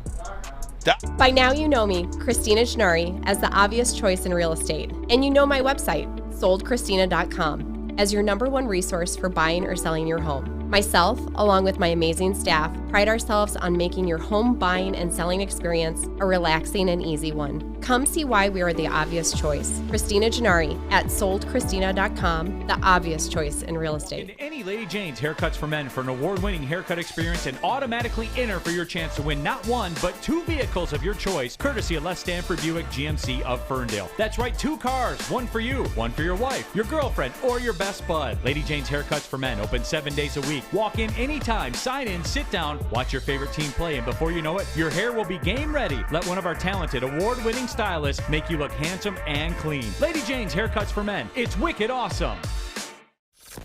Woodward Avenue, the first paved road in America. Woodward Sports, the first sports network born in Detroit and made for Detroit. Hey, welcome back. Having a lot of fun here on a Friday. WoodwardSports.com. I love Lady Jane's. Oh, it's the greatest. It is the greatest atmosphere to work. There is no better atmosphere to work than where we work here. I'm minding my with business. Woodward Sports, Lady Jane's, and Birmingham Roast. Hey, JB and Fletch, I'm with you too. JB's about to have a heart attack over here. I don't see nothing. JB's about to have a heart attack. I don't see nothing. I want to talk about this Lamar Jackson situation, and then we'll jump back into the fill in the blank Friday. NFL teams warn about a non-certified agent repping Lamar Jackson. So this is the story, guys. Let me put it up for you. Lamar Jackson, apparently the NFL has sent a letter. A memo to all these NFL teams. They put his picture up a few minutes ago. Seriously, like it was a mugshot. Yeah. Talking about this individual who cannot talk to teams. He's unauthorized. It's like the mafia. It's like the mafia. I forgot the gentleman's name. I don't know. I thought it was what is it? Ken Francis. Thank you. Ken Francis is a Florida man. who most recently was pitching a home fitness invention. He is now trying to negotiate a 9-figure contract with NFL teams who are being told they're not allowed to negotiate with him because he's not a certified agent. Lamar Jackson is saying, stop lying. That man never tried to negotiate for me. So who's telling the lie? I don't believe that Lamar Jackson has anything to lie about. I feel like Lamar Jackson is being railroaded. It sure seems like it. Doesn't it? Oh, my God. I mean, if it walks getting worse every day. If it walks like a duck and quacks like a duck, it's a freaking duck. What in the hell is going on? I told you the story about the collusion and what it meant. It wasn't racism. It was the 32 NFL teams talking about, hey, you're not going to dictate the market. We're going to dictate the market. We're going to tell you what you guys are going to pay you guys, etc. Now, all of a sudden, they've sent out a memo, and they pegged the name Ken Francis and said you're not allowed to negotiate a deal on behalf with this individual on behalf of Lamar Jackson. First of all, Lamar Jackson's in the NFL. He's been in the NFL 5 years. He knows who and who cannot lobby on behalf of him about an NFL deal. He didn't say that this guy was running around here trying to lobby a deal. He just said he didn't do it, and not on his behalf, not with his consensus. It goes back to what I tell you. This is what teams do. This is what owners do. Now they sprayed this. Now you know what this does, man. Now they present this, and this guy's trying to lobby. The deal's going down even more. Don't talk to this guy. It's not that the deal's going down. Now no team is going to talk to him. For sure now. No team is going to talk to Lamar Jackson. It goes back to what I said. Oh, you think you can dictate the bargaining chip, the price, the guarantee? You think you can get that? When Deshaun Watson got that contract, Haslam messed the market up for the other 31 owners. At the end of the day, they're 32 individuals, but they're about each other at the end of the day. It's about ownership together. It's about, hey, look, I'm not going to put you in a position to where you get cracked over the head. I'm not going to put you in a position to where you get cracked over the head. Because eventually, as you get cracked, guess what, Maz? Eventually, I'm going to get cracked over the head, and that's why they're sticking together. This is BS. This is putting something out, another line to make Lamar Jackson look bad, another line for people to say, this is why you don't you don't represent yourself. Bull. Laramie Tunsil represented himself twice. He's got the biggest deal twice the NFL has ever seen for an offensive lineman. Bobby Wagner represented himself. He got pretty lucrative deals when he was with the Seattle Seahawks as well as the LA Rams last year. It's bigger. It's about the quarterback market, and that's not something they're going to let somebody individually negotiate because that's a real major deal. This is fake news, and Ryan, you asked me yesterday, you can now use that word because this is how you do it. It's called cap. Cap. Yeah, they're lying. They're lying. It's Colin Kaepernick-esque. But it's just not having to do with race. That's the only difference. Yeah, I mean, he's blackballed. He's blackballed, 100%. Yeah. He is, but it certainly feels like that. I hate it when we all agree with each other because I think it makes for boring radio or boring website or boring talk show. But boring talk show. But is there another side of this that I'm not seeing? Because I'm willing to understand another side of this. I just am incapable of thinking that there's another side of this on my own. Side note, Lamar Jackson may not be as injured as people thought last year. What do you mean by that? Oh, he sat out. Oh, yeah. Oh, God, yeah. Yeah. So okay, when everybody keeps throwing a narrative about, like, last year he missed 5 games. Year before that he missed 4 games. Last year he didn't miss 5 games. Never went on the IR. Always said, another week, 2 more weeks. Exactly. Never did it. The thing that's so sad about this is it's a really great player. Could do great things for an organization, for any city that he plays in, for the league. He's as exciting a player as there is in the NFL. I think we can all agree on that, right? When Lamar Jackson is at his best, he's as exciting a player as you will watch. Do you remember the energy in this very room after the first 4 weeks of the season? We talked about Lamar Jackson. You talked about it, and you were 100%, 1,000% correct. You wouldn't have played one down for the Baltimore Ravens last year before that contract got done. Lamar Jackson chooses to play. Not only did he play, Like, he was operating at an insane level, man. Like, I know guys that had him in fantasy, and they won their fantasy leagues because of his first 5 weeks of the season. Mm-hmm. Like, he was that good, and then it started to go downhill. But he's that good. He's that good. Like, I don't understand when I hear these takes and people are talking about where he is as a quarterback, trying to make sense of people saying that he shouldn't get this and he shouldn't get that. He should be somewhere around like 185, like what Kyler Murray got. Says who? Like, he's an MVP in year 2. Like, he got to the playoffs with a terrible team that Joe Flacco had a losing record with his rookie year. Like, you see the things that he's electric. You see the start of last year. He's done all that with.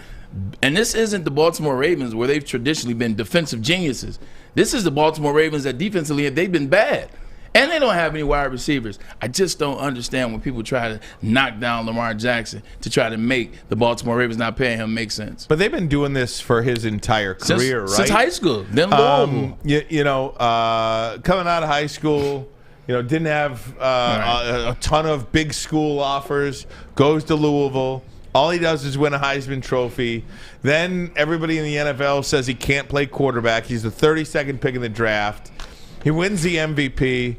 And now when it's his time and his turn to get paid, they're doing it to him again. He's not a good quarterback. He's an athlete. Thrower. Yeah. He's not an accurate passer.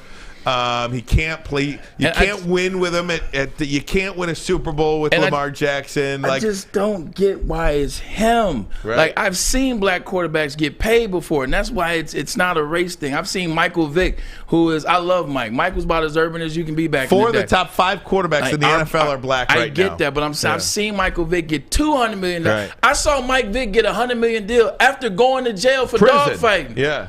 Not jail, Oh, prison. You're right. 100%. I apologize. Yeah. I apologize. It's definitely prison. Mm-hmm. It's definitely prison. I've seen him get paid $100 million after going to prison for 2 years. This is a guy that's done everything right.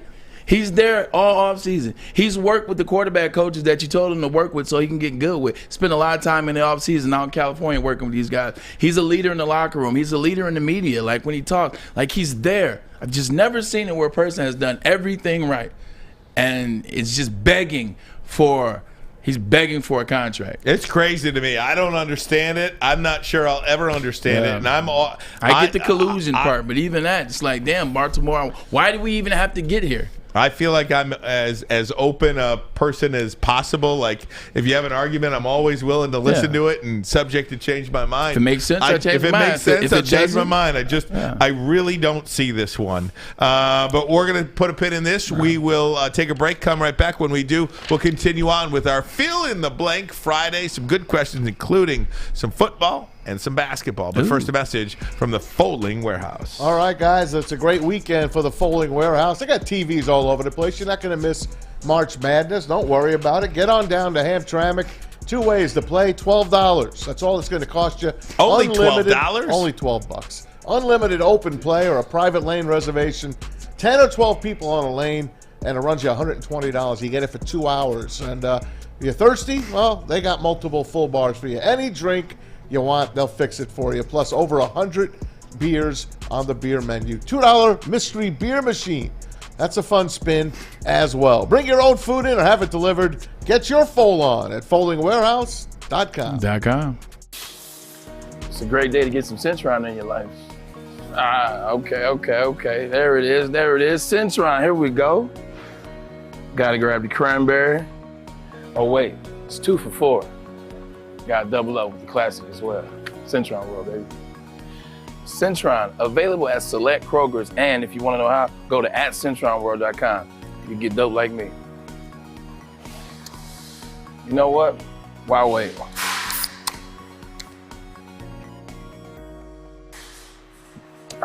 Great taste, guaranteed.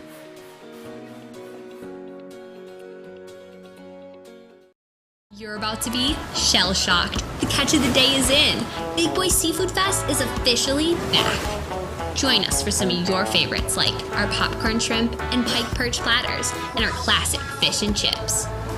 This year, we've reeled in some fresh catches like our shrimp Alfredo, shrimp stir-fry, and our fish sandwich. And especially, don't forget about our all-you-can-eat Friday night fish fry buffet. Every day is a fish fry at Big Boy. Feel the network Network for Detroit by Detroiters. Welcome to the Woodward Sports Network. Now is the best time to join Planet Fitness. Why is that, JB? Because the gym that has always been known for being clean is now cleaner than ever. Ooh, yes, it with is. tons of equipment, a full body workout in the 30-minute circuit, and all memberships include fitness training. But the best part about all this, you get it all just for $10 a month. Only $10? Yes, only $10 a month. Now, your fitness is essential and a key part of your physical and mental well-being. So why not join Planet Fitness today in club? Or as always, check them out online at planetfitness.com. All right, Tom Mazawey. You know what time it is. I do. We're going to continue on with the fill-in-the-blank Friday Let's session. do it. Let's talk about Braylon's favorite guy, OBJ. OBJ is going to play for blank this upcoming season. KC. I think he's going to KC. I think KC would be a good fit. You get a veteran in there. You got Kadarius Toney, who came over from the Giants last year. So you get Kadarius Toney, you get Odell Beckham. You still have Valdez Scantling.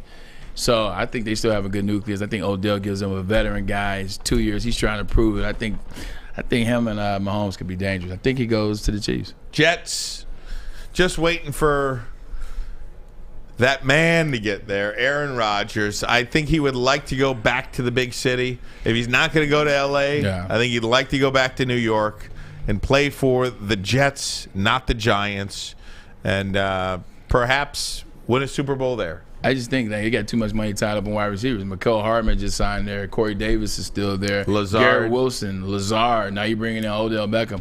They might have let Corey go. Well, if he's not even still, I don't think you bring Odell Beckham. Let's say you're waiting on the Aaron Rodgers. I think the Aaron Rodgers move will be his boy, Randall Cobb.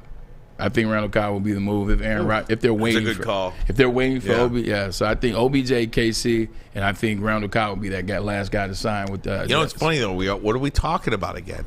Talking about all these guys going to the AFC. Yeah. You know, I mean, do they even play football in the NFC anymore? You're damn right they do. I mean, they do. I mean, look at the leap Seattle took last year. They only got better in the offseason. They'll get better through the draft. You look at the 49ers. I mean, you look at the Eagles. You look at the Detroit Lions. You look at Minnesota adding Brian Flores as a defensive coordinator. They're going to make some moves as well. Green Bay finished strong last year. They're trying to get rid of Aaron Rodgers, pick up some players. So NFC still got some stuff going on. I mean, don't let it fool you. They're no doormat, brother. No doormat. It could be one of those tricky years. You know, we thought that the West was going to be that deal in basketball this year. Right now, it seems like the East is the better side in the NBA now. So I think you guys got both the teams, Jets and Chiefs. I'm going to make that down to 2. My daily double. Yeah. Yep. I think Jets he and signs Chiefs, with either one of those. All right, let's go on here. Go back to the draft. Blank will be the number 1 overall pick. Ryan. I think it's going to be C.J. Stroud, but Bryce Young at his pro day. There was a rumor last night that they were dining with Will Levis, the owners of the Panthers, and the they GM, should. the coach. But they should, though. That's They're doing their due diligence, right? Yeah, but I'm talking about dinner. There were a lot of other teams that could have taken them to dinner, but they did. Yeah, but they're number 1 overall. Like, if you have a schedule when you're in this process, you set your schedule. So, like, you have the ability to say, hey, you know what? I see that there's who's picking second in this draft. Houston. Okay, so I see there's the Texans. I see that there's the Colts. I see that these people are up for dinner. But then I also see that the Carolina Panthers. I'm telling my agent, Lamont Smith at the time, All Pro Sports, Peter Schaefer, like that we're only going out with Carolina. I don't think want it's to hear from Stroud, anybody else. but that's safe. I don't like safe. To be honest with you, I don't think you. I don't like safe, but I think it's Stroud. Stroud is safe. Yeah, I mean, I told you how I feel about it too. I think it is Stroud. I think when you're starting an organization, you know, the work that they put in, Frank Reich as well as McCown, as well as on the defensive side of things. You don't want your organization or your franchise to just be a dumpster fire. When you don't have a quarterback and you're searching for a guy and who's going to be the guy and this, that, and the third, and you draft a guy that could be this and it doesn't happen, you're struggling all year long, man. You're not whole until you find your quarterback. I think C.J. Stroud isn't a safe pick. It is a safe pick, but it's a safe pick. It's a safe pick in the sense that C.J. Stroud is good enough to where he can get your program rolling in the right direction. You can even get to an NFC championship potentially if you build your team the right way. Do I think he's going to be the guy that wins the Super Bowl for you? I don't know. Can I just respond to that? Then why are you going to take him? Because you got 4 years to get your program on track. If 4 years, if he ain't the guy, you can try it again. But in that 4 year period, you just want stability. Like, you want a couple playoff runs. You don't want to be embarrassed. You don't want to look like you did with Matt Rule. You want to be a contender. You want to compete, maybe even win an NFC South. You can do that with C.J. Stroud and the way they're conducting the team because NFC South is not that good. But if you draft a reach at one, Anthony Richardson, now you don't have a quarterback. Now he doesn't work. Now you're a dumpster fire. If your quarterback sucks, it doesn't matter how good your defense is. You will feel it on that side of the ball. I think it was Colin Cowherd that said Bryce this. Young's the best I think it was quarterback. Colin Cowherd that said this, and so I want to give him credit for it. I totally agree with him on this. When you have the number 1 pick in the draft, or even the 2 or whatever, top 5 pick, and you pick a quarterback, so many people look at that position like this has to be your guy for the next 10 or 12 years. It doesn't. It does not. You just need somebody to help you get from A to B. For you to get to B to C, you might need somebody else, and that might require somebody else. Everybody would love to have the number 1 pick in the draft when Peyton Manning is there, when Trevor Lawrence is there, whoever the case may be.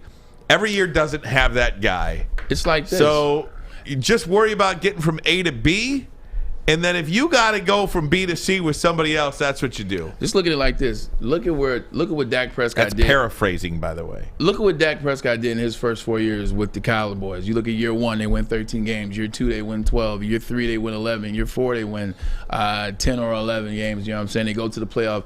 I think they didn't win the playoff game that first year, but Dak played pretty good against Green Bay. They went to 3 playoffs out of 4. He had a bunch of yards passing. He looked okay. Like, Dak's still Dak. He's still that same Dak.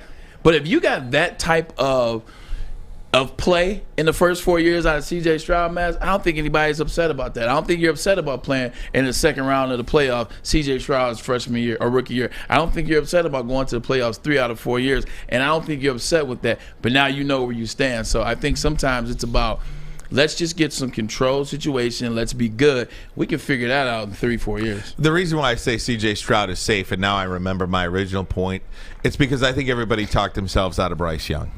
Bryce Young's the best quarterback in the draft. He might have been the number 1 pick last year. Should have been the number 1 pick this year. And then people freak out over his size. Bryce Young's the best quarterback in the draft. People have talked themselves out of Bryce Young, in my opinion. So that is why I say C.J. Stroud is the safe pick.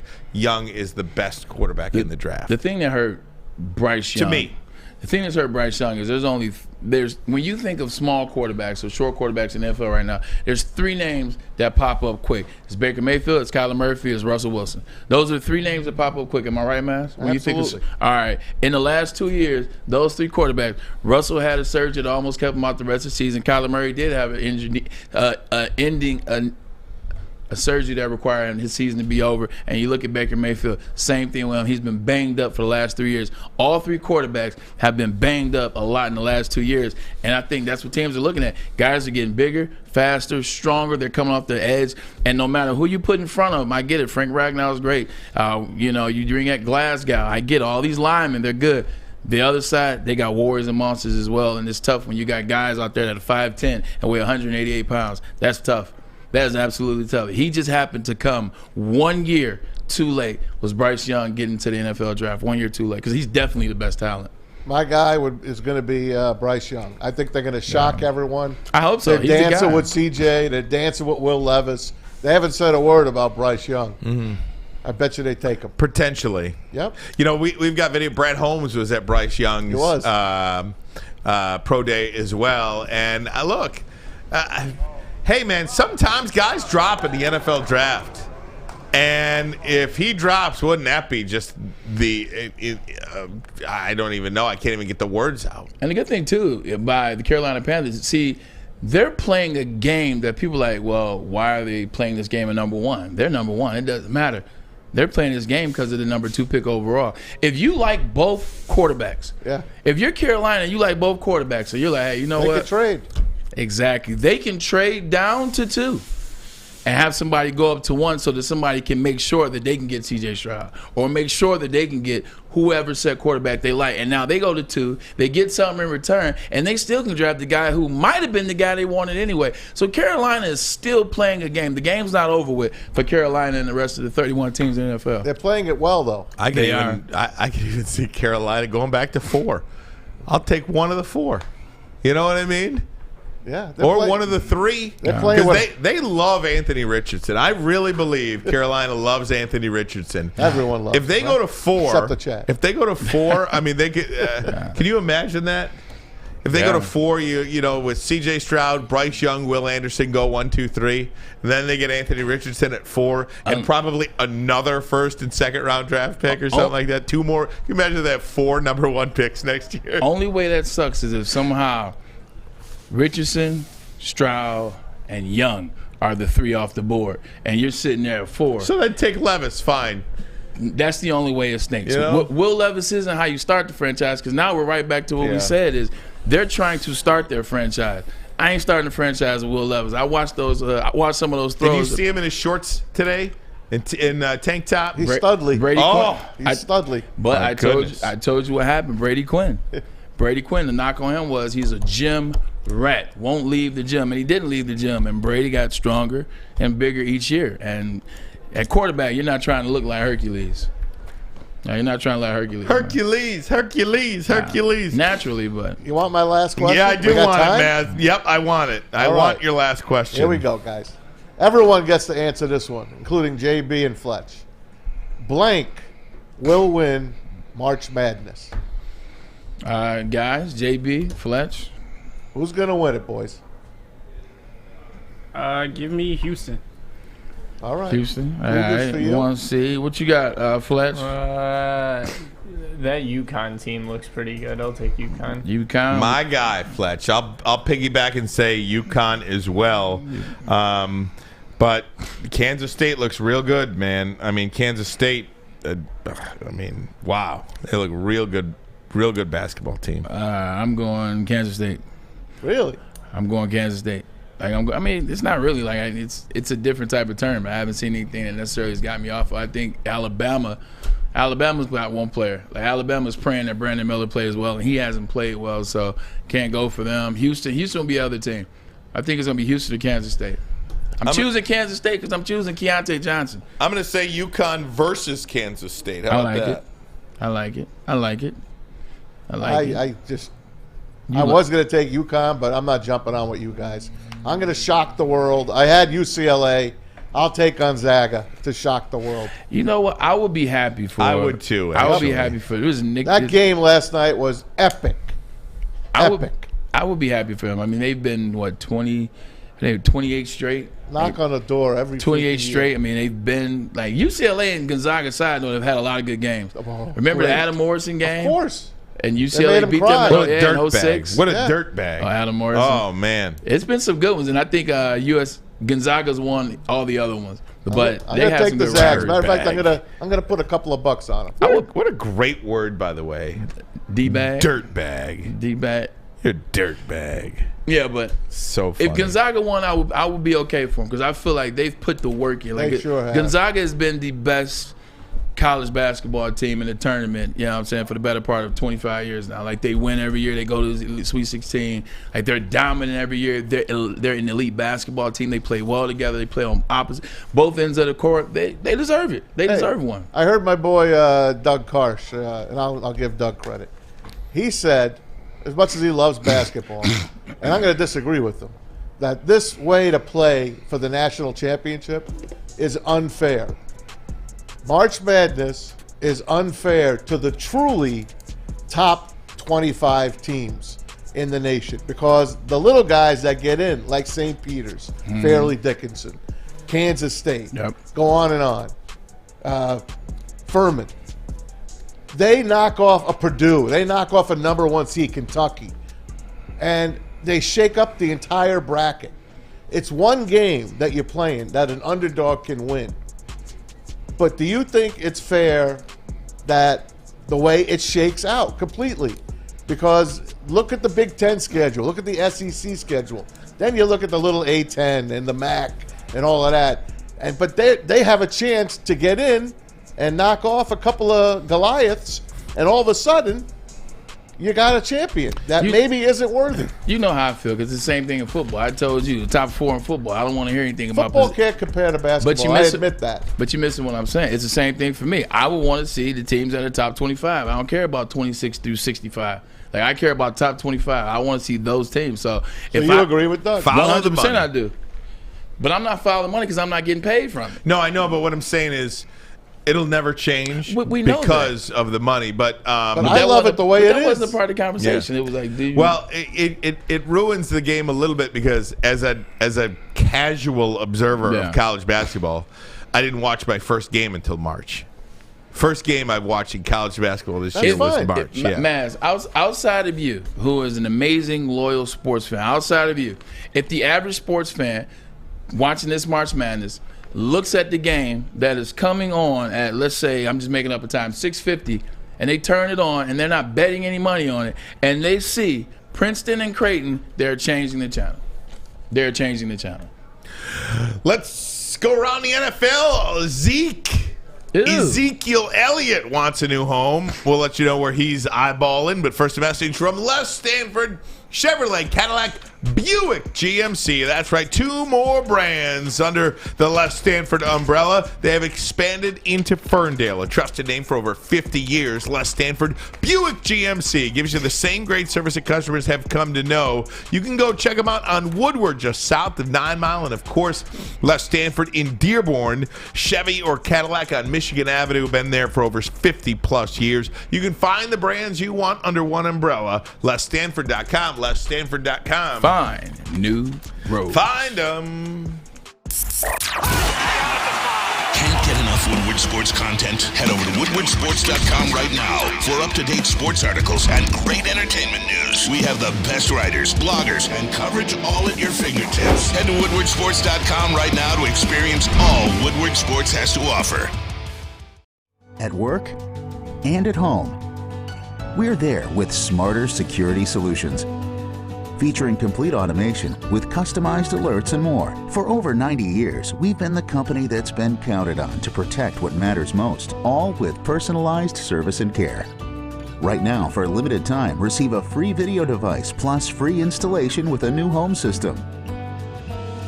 Guardian Alarm. We protect Michigan. A ton of fun, a ton of sports, and a ton of man meat. Welcome to the Woodward Heavyweights, live daily 5 to 7 p.m. on Woodward Sports.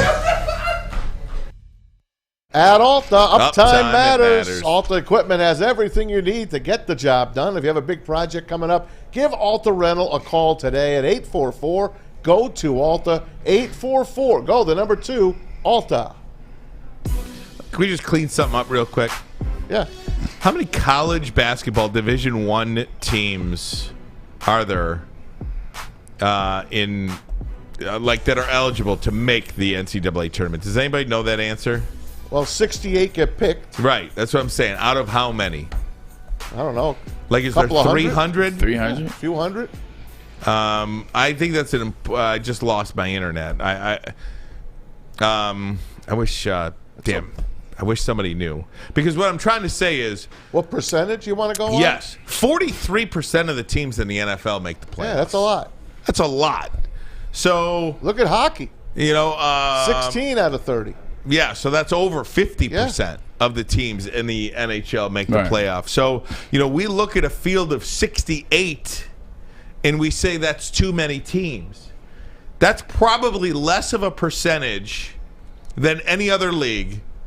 And that includes baseball. How many baseball teams are there? How many? They keep adding them. Yeah, I know. That's I've what lost I'm saying. track. But that's so. What are the 30 Major League Baseball teams? At least 10 make it. Go ahead, JB. There are 358 D1 teams. 358. So 68 divided by 68. 68 divided by 358.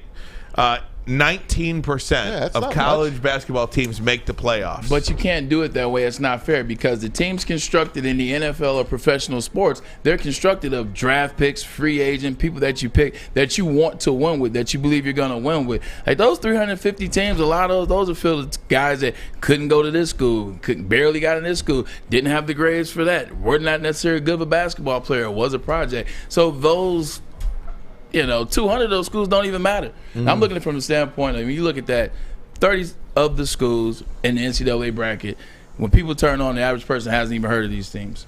That's all I said. I love the NCAA tournament.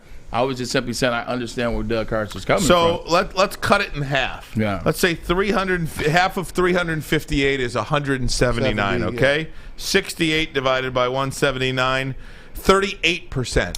It's still less of a percentage than NFL and NHL, but the NBA, and the NFL just went to 7, which was technically 2 extra teams 2 years ago. So go back to what that percentage was 3 years ago. NBA has 20 teams making it. 20 of the, it's but crazy. They're pros. They're actually professionals. If you told me there was 358 teams, but isn't it better? Like Michigan and Maryland and teams like that, I'd be like, okay, I get it. But you're telling me out of that, it's a bunch of other teams in there that it wouldn't even be comparable games.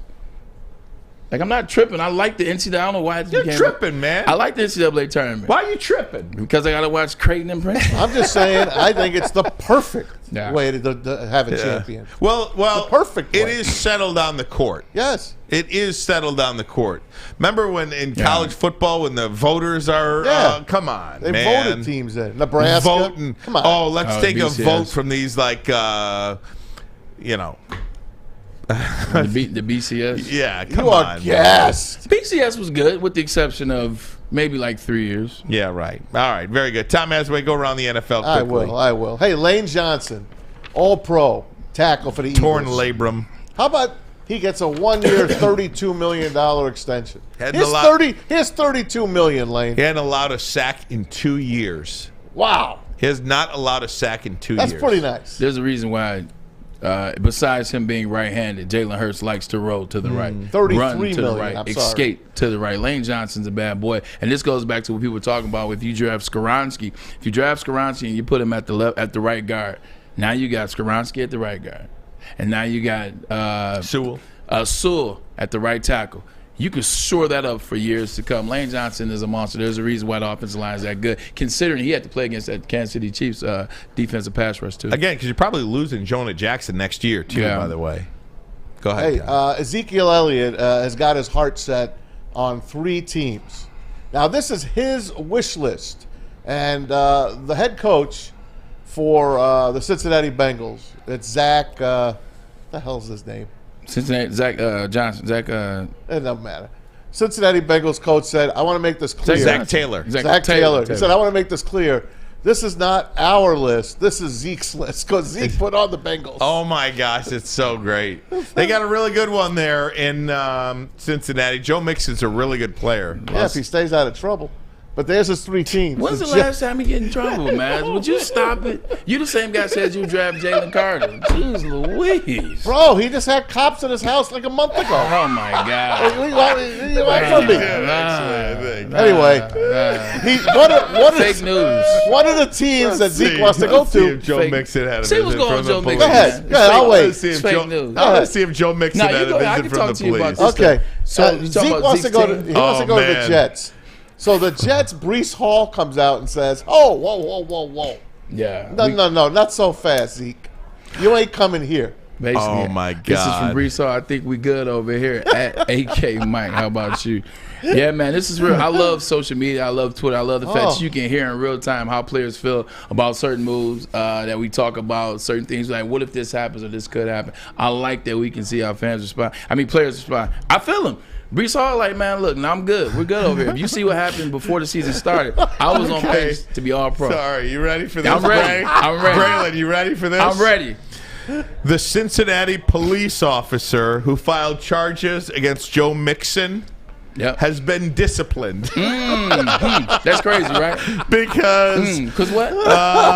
Because tell me about it. The arrest warrant against Mr. Mixon was issued. It was a Chinese food restaurant menu, wasn't it? Was issued prematurely and a procedural misstep. What did he do? What did Joe do? It was a rush to judgment. Officer Ruberg failed to follow a directive issued by his immediate supervision. His actions were in violation and contrary to Cincinnati Police Department's Manual of Rules, Regulations, and CPD personnel. Yep. Discipline action was administered according to our discipline guidelines. What did Joe do to have the I believe it cop was on him? aggravated. It was an aggravated menacing accusation. LWB. He was living while black. That's all that was. He was living while black. LWB. He was living while black. He was minding his business. I should have known that. LWB. This is Cincinnati. Cincinnati had a race war like 8 years ago. He was LWB, Maz. I'll Get be with damned. it. I take it back. Joe, you're the man. See? Dude, you know what? He was right. Hey. I told you. Just can't rush the judgment. Ask that cop. Just can't rush to judgment. Okay. Oh, man, that's great. Let's go to next week's I know I was right on NFL. that one. I got lucky. NFL owners meetings next week. One of the rules that they were going to vote against. You remember the old push the running back, push the quarterback into the end zone? rugby. Play. Yeah, the tush push, they call it. The Well, Jalen guess what? It's still legal. Really? They're not going to vote it out. Wow. I don't like it. I You don't got to like go it. for it every time. It looks then. like rugby. Yeah, it's not rugby. Yeah, it definitely does. I mean, it's interesting. I think it's going to take a major play. It's going to take a major play for them to break this rule down and decide that it's going to take 4th and 1, AFC Championship, or I guess it's the Eagles, NFC Championship. They do it. The play should have been blown dead. They end up pushing forth for one of those 10-yard games that they get, and it's going to be a big thing that's going to cost somebody a Super Bowl appearance, and then they'll scrap it.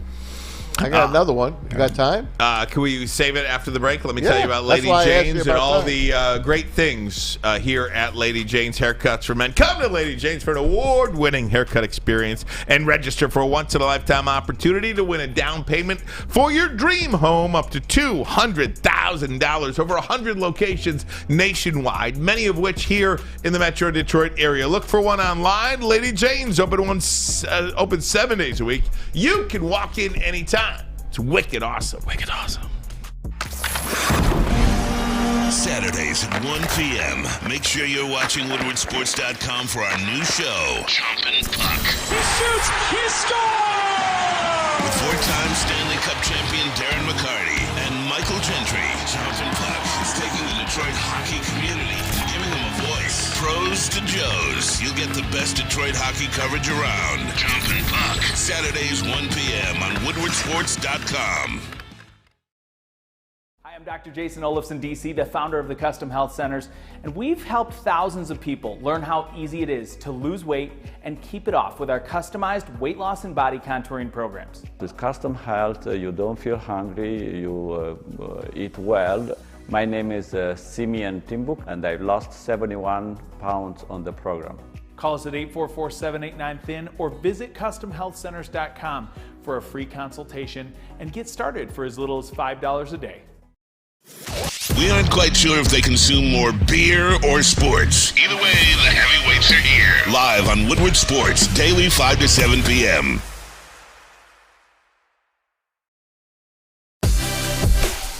Welcome back, WoodwardSports.com. How's everybody doing out there? We're talking about Tom Izzo. I just saw a video online of him kind of crying, walking off the court at the Garden yesterday. He really thought he had a shot. I do think so, too. I mean, look, they're playing Florida Atlantic. Yeah.